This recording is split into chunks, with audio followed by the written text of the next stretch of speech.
எதனாலே ஆண்டாள்னு சொல்லப்படுகிறாள்னால், ஆண்டவள், ஆளுமவள், ஆளுகின்றவள், அவளே ஆண்டாள்.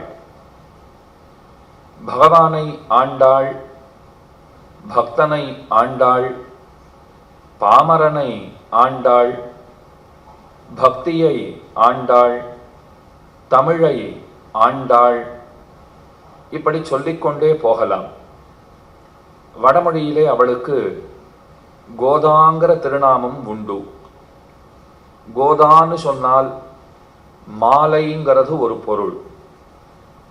அவளே மாலையாட்டம் இருக்காளாம் பெருமானுக்கு.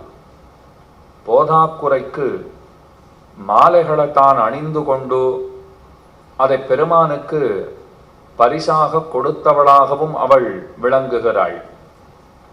அவளே மாலையாட்டம் இருப்பதாலே கோதா, சூடிக் கொடுத்த சுடற்கொடியாக விளங்கும் அவள் ஆகையாலே கோதா. இன்னொரு அர்த்தமும் உண்டு.